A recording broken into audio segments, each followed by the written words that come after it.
এই প্রশ্নটাও যথেষ্ট গুরুত্বপূর্ণ। যখন আমরা রোজা রাখি, এটার মানে কি আমরা শুধু খাবার দাবার, পানীয়, সহবাস এরকম বিভিন্ন কাজ থেকে নিজেদেরকে বিরত রাখব?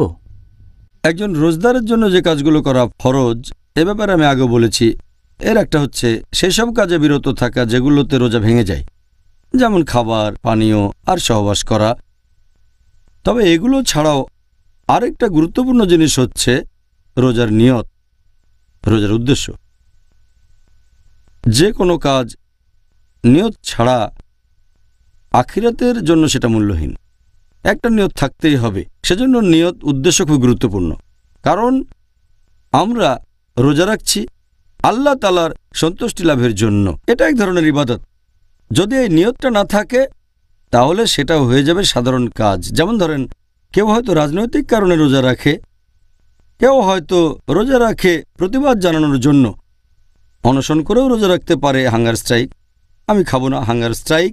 হয়তো কিছু দাবি আদায়ের জন্য এভাবে অনশন করছে। আবার কেউ রোজা রাখতে পারে স্বাস্থ্যগত কারণে, হয়তো ডায়েটিংয়ের জন্য। সে রোজা রাখতে পারে ওজন কমানোর জন্য, রোজা রাখতে পারে কোনো চিকিৎসার জন্য। তবে এইসব রোজায় সেরকম কোনো নিয়ত থাকে না। নিয়ত হবে আল্লাহ তাআলাকে সন্তুষ্ট করা। আর সেজন্যই ইসলামিক শরিয়া অনুযায়ী রোজার সময় শুধু বিভিন্ন কাজ থেকে বিরত থাকলেই চলবে না, শুরুতে একটা নিয়তও থাকতে হবে। আর নিয়ত ছাড়া রোজা রাখাটা অর্থহীন। এটা খুবই গুরুত্বপূর্ণ। রোজা সহ অন্যান্য আরও কাজেও নিয়ত করাটা হচ্ছে আবশ্যিক। আমাদের প্রিয় নবী মুহাম্মদ সাল্লাল্লাহু আলাইহি ওয়াসাল্লাম বলেছেন, এটা উল্লেখ আছে সহিহ মুসলিমে, খণ্ড নম্বর 2, বুক অব জাকাত, অধ্যায় নম্বর 370, হাদিস নম্বর 2198। আমাদের প্রিয় নবীজি বলেছেন যে, যখন তোমরা তোমাদের স্ত্রীর সাথে সহবাস করার নিয়ত করবে, তোমাদের নিয়ত হবে পরোপকার করার সমান। সাহাবেগণ বললেন, স্ত্রীর সাথে সহবাস করা পরোপকার কিভাবে হে আল্লাহর রাসূল?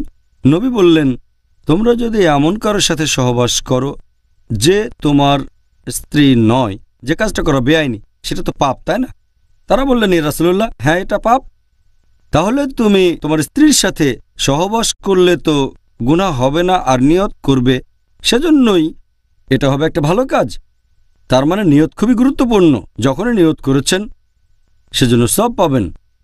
আর আল্লাহ পবিত্র কোরআনে বলেছেন, সূরা বাইয়িনা, অধ্যায় নম্বর 98, আয়াত নম্বর 5, বলা হয়েছে, আল্লাহ আদেশ দিয়েছেন যে শুধুমাত্র তার ইবাদত করো, আনুগত্যে, বিশুদ্ধ চিত্তে এবং একনিষ্ঠভাবে। এখানে আরবি শব্দটা হচ্ছে লিয়াবুদু, যার অর্থ ইবাদত করা। তবে আবুদু এর অর্থ বিনম্র হওয়া।